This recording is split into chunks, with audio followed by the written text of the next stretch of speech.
ये क्या बोला गया, 3 मीटर पर सेकंड से फेंक रहे हैं, 4 मीटर पर सेकंड से इधर फेंका गया। कितने समय के बाद ये म्यूचुअली परपेंडिकुलर होगा, ये क्वेश्चन है कि नहीं। अब जरा ध्यान दीजिए, ये ऐसे जा रहा है ना, ये ऐसे जा रहा है, इनका कुछ मत करो, कुछ नहीं कुछ तो करेंगे।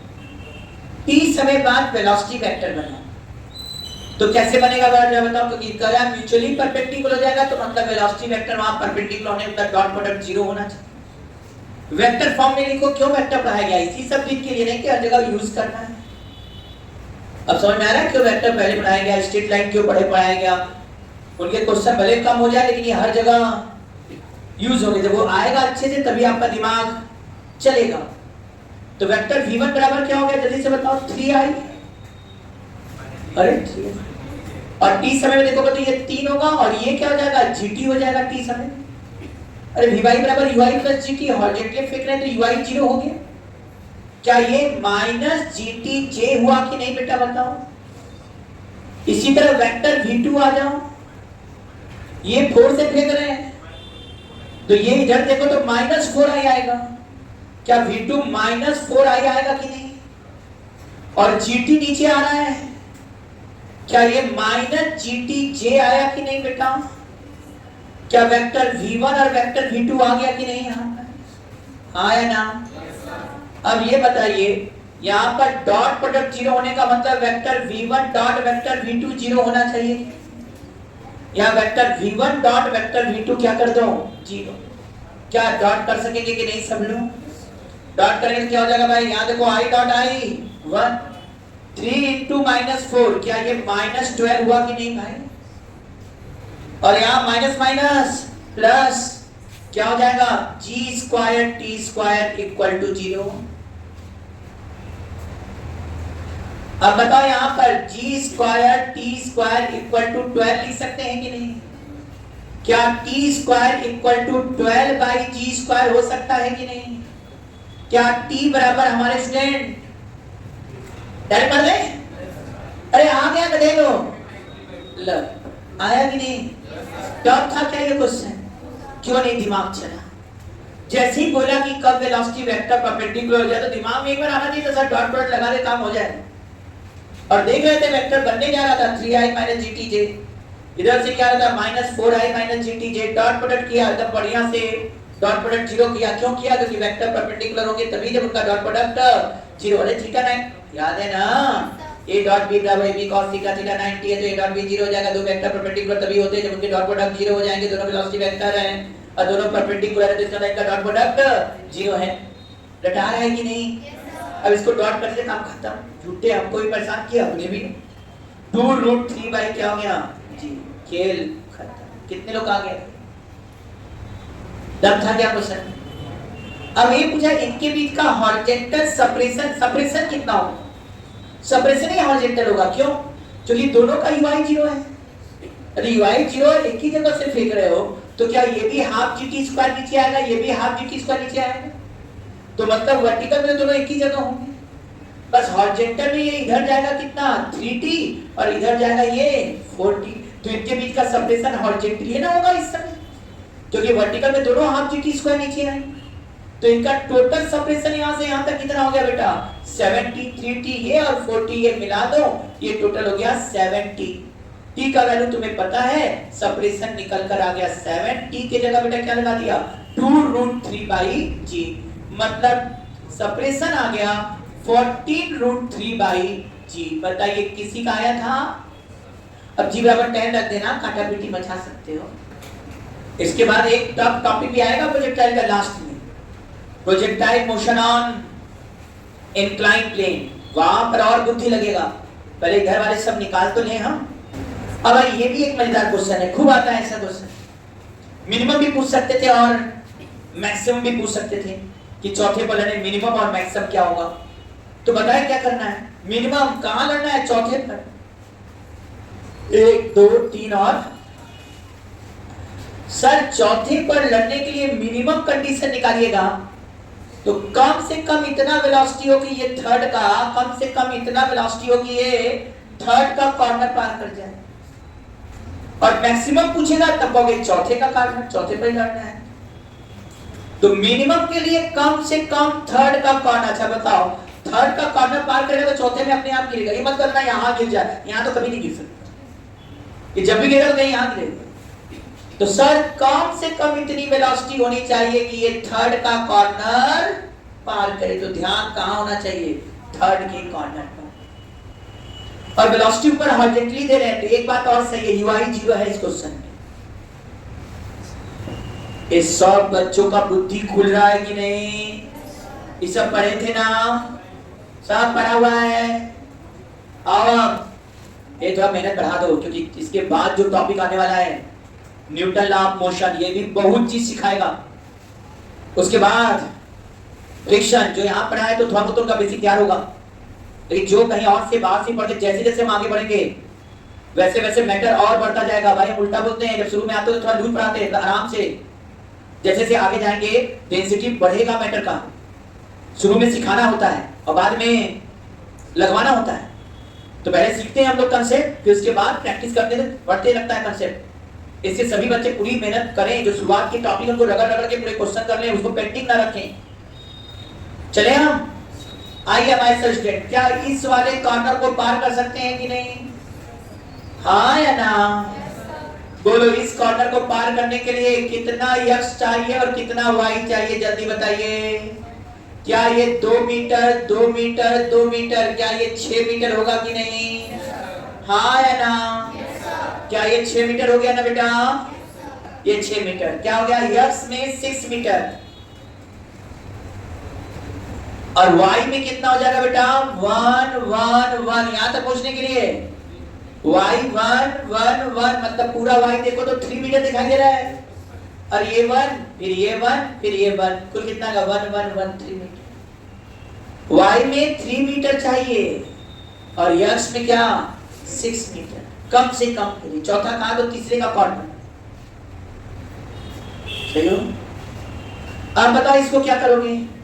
6 equal to u into T कर देना है और y 3 है, 3 equal to half G T square. क्या g 10 हो गया? काटेंगे 5 हो जाएगा। t square equal to 3/5, t equal to root 3/5। अब भाई u निकालना है, u बराबर 6/t, t के जगह हम लिख दिए रूट 3/5। हंसते हंसते बोल सकते हो ये 6 बाई रूट 3 बाई रूट 5। जो थोड़ा स्मार्ट है 6 को लिख सकते हैं 2 इंटू 3, 2 इंटू 3 लिखेंगे तो रूट 3 से 3 कटेगा तो ऊपर रूट 3। तो ये u बराबर आ जाएगा 2 इंटू रूट 15। क्यों रूट 15? रूट 3 से रूट 3 कटेगा तो रूट 3 रह जाएगा और 5 अंदर है ही है, तो 3 इंटू 5 कितना आ जाएगा? 15। करके देख लो भाई कैलकुलेशन। 2 रूट 15 मीटर पर सेकेंड, ये आंसर आएगा। मजा आया? अच्छा, अब ये पूछते कि मैक्सिमम कितना लगेगा, तो मैक्सिमम की बात करेंगे तो अब यहां चौथे के कॉर्नर पर आएंगे। ये यू मिनिमम है, मैंने मिनिमम पूछा था। मैक्सिमम पूछेगा तो चौथे के कॉर्नर पर।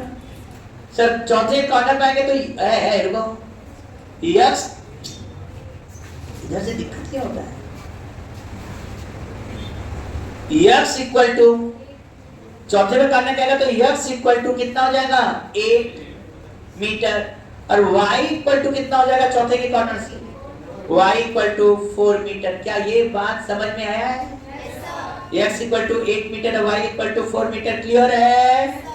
अच्छा, अब जल्दी से बताइएगा, 8 equal to u into t हो जाएगा और इधर 4 equal to half G T square. फिर वही बात हो जाएगा, t बराबर आ जाएगा रूट 4/5। u बराबर लिखोगे 8 अपान रूट 4/5। ये क्या लिख रहे हैं? रूट 4 क्या लिख रहे हैं? 2 हो जाएगा, 2 से 4 काटोगे तो ये 4 रूट 5 मीटर पर सेकेंड कब होगा? जब मैक्सिमम हाइट पर बात करेगा तब 4 रूट 5 मैक्सिमम। और मिनिमम भी बता दिया, आया कि नहीं? और मिनिमम मैक्सिमम के बीच का कोई भी वेलोसिटी होगा सब पर जाकर ये थर्ड पर ही गिरेगा। हुआ? मिटा दें। अब इसी में आजकल एक बात और करता है, उल्टा देता है। उल्टा मतलब यू दे देता है और पूछता है किस नंबर के स्टेयर पर जाकर गिरेगा।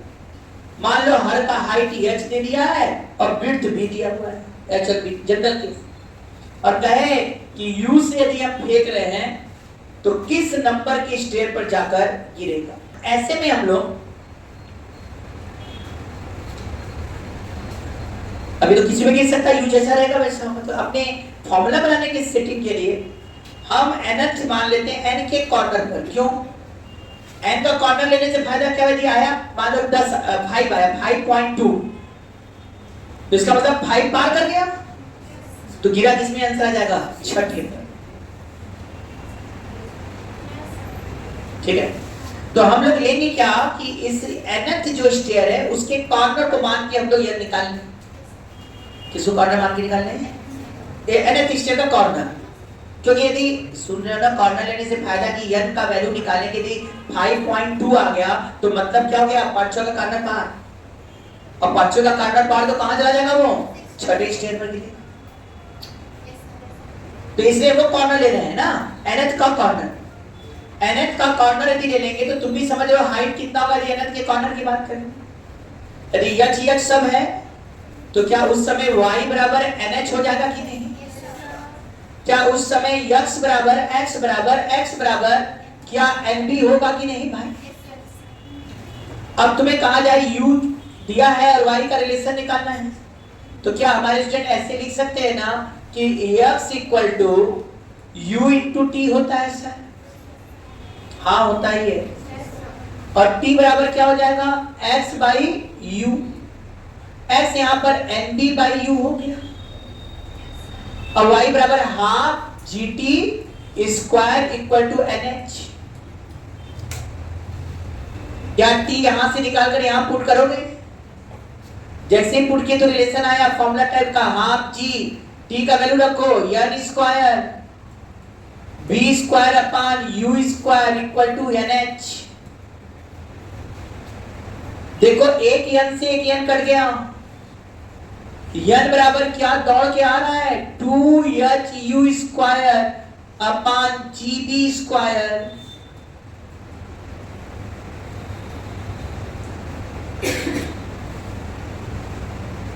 कुछ किए नहीं है, y बराबर nh है, x बराबर nb है, तो दोनों में जोड़ने के लिए हमें t का रिलेशन चाहिए, तो x बराबर ut लिखा, t निकाल लिया वहां से x बाई u, और y बराबर हाफ जी टी स्क्वायर है, t की जगह x बाई u रखा तो x square by u square, x का वैल्यू nb रखा और y का वैल्यू nh रखा, कट कुट किया, n निकल कर आ गया। अरे t यहां से निकाला और ये y बराबर हाफ जी टी स्क्वायर होता है, तो गधे लोग y की जगह हाफ जी टी स्क्वायर और nh लिख दिया। अरे half G T square equal to nh आया ना, t का वैल्यू पुट किया, कट कुट के निकल गया 2h स्क्वायर अपॉन gb। ये पूछता है कई लोग। अब इसमें यही बोले n का वैल्यू यदि मतलब 5.2 आया तो कौन सा स्टेप बोलोगे? छठवें पर लेना। n बराबर 6.3 आया तो 7 कहेंगे, बस जैसे ही पॉइंट लगा आगे आगे वाला स्टेप देखो आया कि नहीं, पढ़े थे कि नहीं, बंद करें इसको। अब आइए अगले क्वेश्चन होता है, लिखोगे an elevator start from rest, an elevator start from rest with constant acceleration 5 meter per second square, 5 meter per second square vertically upward from the ground. An elevator moving vertically, an elevator start from rest with constant acceleration 5 meter per second square vertically upward from the ground, लिखा बेटा, at 4 seconds a particle is projected outside from the elevator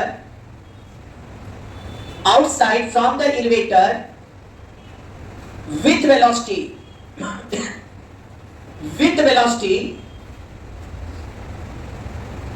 20√2 metre पर second, 20√2 metre पर second at angle 45 degree, at angle 45 degree above the horizontal, above the horizontal. Find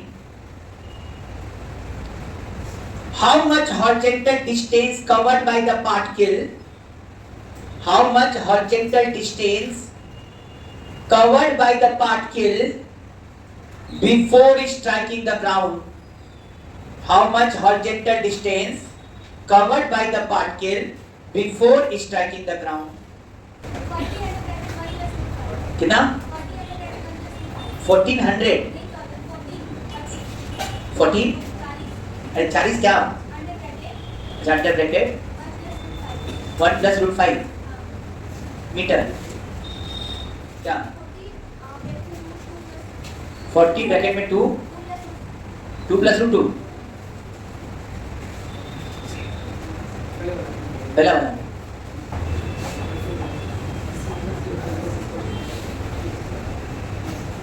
सुनो, पहले ये निकालो, कितने second की बात कर रहा है? पहले ये निकालो 4 सेकंड में कितना ऊपर गया एलिवेटर। तो ये तो h इक्वल टू क्या लग जाएगा? हाफ AT स्क्वायर से लग जाएगा भाई। h इक्वल टू क्या लगाएंगे? Half AT square. हाफ हुआ a का वैल्यू 5t स्क्वायर। कितना है t स्क्वायर? आवाज ही नहीं है। 16 ना 16। ये कितना गया? 40 मीटर। इसका मतलब है कितने ऊंचाई पर लड़ रहा है भाई? 40 मीटर की ऊंचाई पर है पहले। अब ये पार्टिकल फेंक रहा है 40 मीटर की ऊंचाई से पार्टिकल फेंका। उस समय इसके पास वेलोसिटी भी होगा एलिवेटर के पास। v बराबर u प्लस at देखोगे तो यह वेलोसिटी हो जाएगा 20 मीटर पर सेकेंड। एम आई राइट? इस समय इसके पास वेलोसिटी कितना हो गया? 20 मीटर पर सेकेंड। सही है ना? अब बताओ इसका कंपोनेंट इधर तोड़ेंगे तो क्या 20 आएगा, इधर 20 आएगा जो पार्टिकल फेंक रहा है। ये विथ रिस्पेक्ट टू एलिवेटर है। अब ग्राउंड के रिस्पेक्ट में निकालना हो तो ये वेलोसिटी वेक्टोरली, तो ये ऐड करेंगे तो 20 में ये 20 ऐड होगा और ये बन जाएगा कितना बेटा? 40। एक्चुअल अब क्वेश्चन ऐसा हो गया कुछ कि 40 मीटर के हाइट से ये वर्टिकल 40 हो गया, हॉरिजॉन्टल 20 हो गया। अब बताओ कितना हॉरिजॉन्टल डिस्टेंस चलेगा?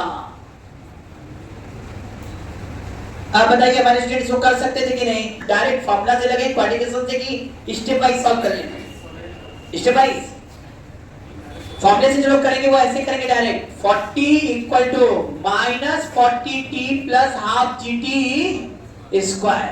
और इसको सॉल्व करेंगे तो आंसर का आ जाएगा। रुको थोड़ा सा जगह बना लें। कुछ बोलना चाह रहे हो क्या? जो इनिशियल एक्सप्रेशन 5% यहां से था तो जब पार्टिकल को प्रोजेक्ट करेंगे तो उसको कैसे 5% इनिशियली ऊपर होना चाहिए। ये जब हम पहले पढ़ाए थे तो बोले थे किसी मूविंग फ्रेम से यदि पार्टिकल फेंका जाता है तो जो वेलोसिटी होता है वह उस पार्टिकल को मिलता है। वो भी क्यों मिल रहा है? थ्योरेटिकली बोला जाए इनर्शिया के कारण। एक्सेलरेशन नहीं मिलता। एक्सेलरेशन किसी बॉडी पर जो आता है वो फोर्स के कारण आता है। किसका आता है? तो जिस अरे ऐसा होगा तो क्या मजा आता बता रहे हैं। एक्सेलरेशन मिल जाता तो तुम क्या करते? ट्रेन फास्ट हो गया ना तो कोई सामान फेंक देते। अब उसको एक्सेलरेशन मिल गया वो तो भागता जाएगा, कभी रुकेगा ही नहीं। क्या?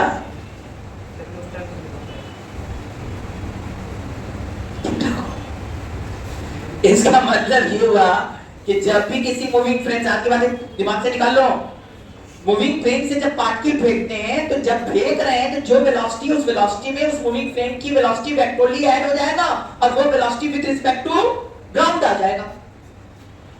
तो जब फेंकते हैं जो वेलोसिटी से वो velocity with respect to elevator होता है। अब विद रिस्पेक्ट टू ग्राउंड निकालने के लिए इसमें एलिवेटर की वेलोसिटी वेक्टोरली ऐड कर देना है। हाँ या ना? तो उसकी वेलोसिटी वेक्टोरली आप क्या कर दीजिए? ऐड कर दीजिए। एक्सीलरेशन पर कोई इफेक्ट नहीं आएगा। क्यों भाई? क्योंकि ग्राउंड के रिस्पेक्ट में निकालने हैं तो ग्राउंड के रिस्पेक्ट में उस पर mg लगेगा और mg फोर्स लगेगा तो एक्सीलरेशन g ही आएगा। अब चले हम लोग। तो अब बताओ यहाँ लगा दिया कि नहीं? अब इसमें 5 से डिवाइड कर तो क्या आ जाएगा t, अरे भाई t स्क्वायर, और ये हो जाएगा minus 8t minus 8 equal to 0। क्या आया था कि नहीं सबका? यहां तक कितने लोग सही किए थे? मेरे हाथ उठाए। यहां तक कितने लोग का सही है? चलिए क्यों नहीं स्टेप हुआ? चलें 4 सेकंड बोला जाए तो 4 सेकंड लेंगे।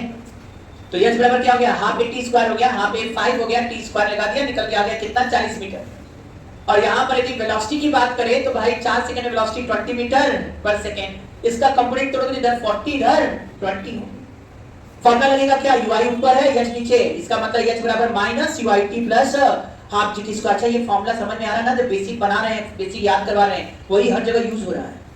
यदि वो दिमाग में सेट नहीं रहेगा तो आगे का क्वेश्चन लगेगा ही नहीं। अब बताइए t का वैल्यू आ जाएगा कि नहीं? यहां से 8 plus minus under root b square कितना हो गया? 64 माइनस 4ac, तो माइनस माइनस प्लस हो जाएगा। ध्यान देना, इस कैलकुलेशन कर लेना। 32 बाई 2 ये कितना आ गया? 8 प्लस माइनस 64 प्लस 32। ऐसा कि यहां थोड़ा सा चालाकी कर लिया जाए और हम यहां पर 16 को बाहर निकालना चाहेंगे। 16 बाहर आएगा तो 4 बाहर आ जाएगा और अंडर रूट में केवल बच जाएगा 4 प्लस 2 6 बच जाएगा 5 2। देखो भाई कहीं हमसे गलती नहीं ना हो रहा है, तो देख लो t बराबर कितना आ रहा है? 4 प्लस माइनस लेंगे तो वैल्यू ज्यादा नेगेटिव आ जाएगा। 4 प्लस 2 रूट 6 सेकेंड आ रहा है यहाँ पर। और जो लोग इस सॉल्व करने में गलती कर रहे हैं वो आ जाए अपने पुराने बेसिक लॉ पर। बेसिक लॉ का मतलब देखते ही समझ में आ जाता है। ये 40 से देखे तो यहाँ तक जाने में कितना समय लगेगा? 4 सेकेंड तो आ गया। फिर मैंने मैक्सिमम हाइट भी निकालना जल्दी से सिखाया, ui स्क्वायर बाई 2g। 40 का स्क्वायर करेंगे तो कितना हो जाएगा? 1600 by 20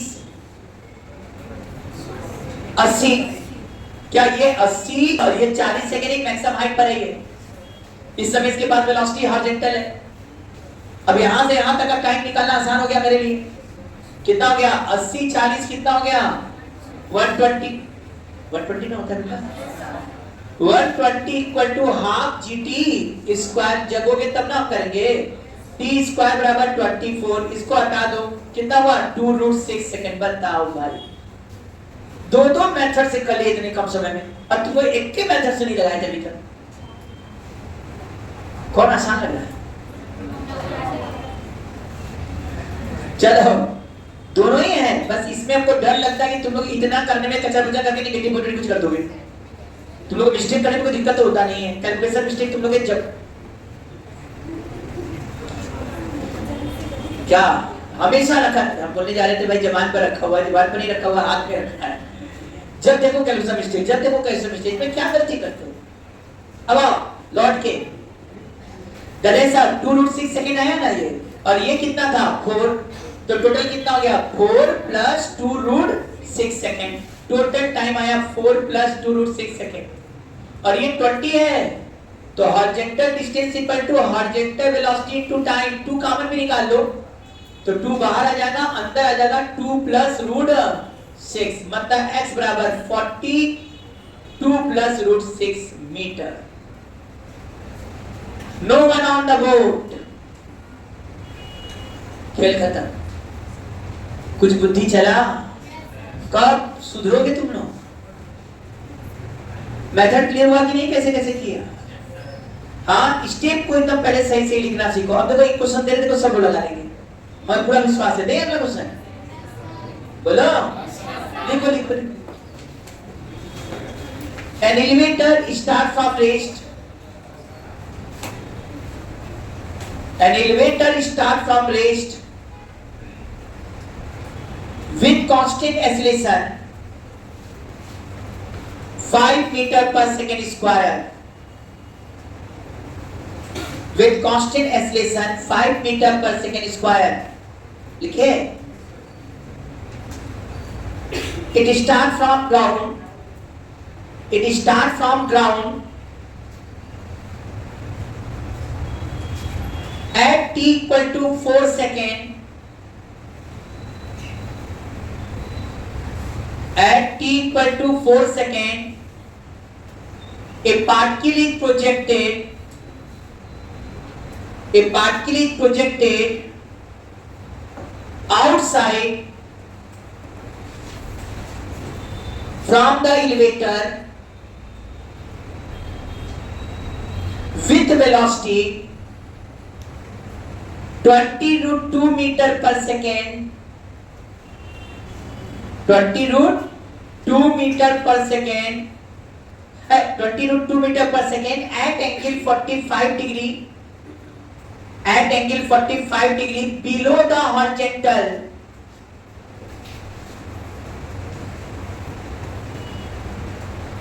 Find how much horizontal distance traveled by the particle. Find how much horizontal distance traveled by the particle before striking the ground. A few minutes later. हो गया, समय आ गया। क्या 4 सेकंड पे फेंका गया? वही क्वेश्चन है, सेम चीज है। h बराबर क्या हो चुका था? Half at square 5 into T square 16 काट दिया 40 मीटर। ये 40 मीटर आया था तुम लोगों का।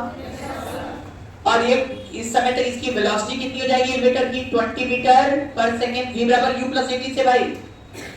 u 0 है, a 5 मीटर पर सेकंड स्क्वायर, 5 इंटू 4 किया 40 कितना आ गया? 20 आ गया। इस समय एलिवेटर की वेलोसिटी 20 मीटर पर सेकंड है। क्या ये सही है कि नहीं? अब ये जो पार्टिकल यहां से फेंका 20√2 45 डिग्री बिलो द हॉरिजॉन्टल, तो इधर भी 20 इधर भी 20। यह velocity with respect to elevator होगा। ग्राउंड के रिस्पेक्ट में निकाला तो इसको 20 जोड़ना होगा और ये 20 तो इसका मतलब इस बार क्वेश्चन में क्या हो गया? 40 है और ये हॉरिजॉन्टल 20 मीटर पर सेकंड से फेंका। तो क्या इसके नीचे आने का समय निकाल लिए कि नहीं? 40 इक्वल टू कितना हो गया? Half gt square. ये गया t square equal to a, t बराबर 2√2 सेकेंड आ गया। और ये कितना था? 20 x निकालना है तो हॉरिजॉन्टल वेलोसिटी इनटू टाइम और ये आंसर आ गया 40√2 मीटर। एकदम सही है, हॉरिजॉन्टल डिस्टेंस 40√2। और डिस्प्लेसमेंट पूछेगा जी ना बेटा, तब ये भी लेना पड़ेगा 40 है ना। 40 का स्क्वायर प्लस 40√2 का होल स्क्वायर रूट कर देंगे तो डिस्प्लेसमेंट आ जाएगा। आया कि नहीं? सब पढ़े थे ना? टफ है बोलो तो क्यों नहीं लगा? अब लग जाएगा सब क्वेश्चन। अब एलिवेटर से फेंकेंगे तो दिमाग से काम करना है। वही कंसेप्ट जो बैलून से फेंकते समय था, बस इसमें क्या हो गया? वर्टिकल के साथ साथ क्या आ गया? हॉरिजॉन्टल भी आ गया। तो ध्यान देना था। लग जाएगा, बस किया जाएगा।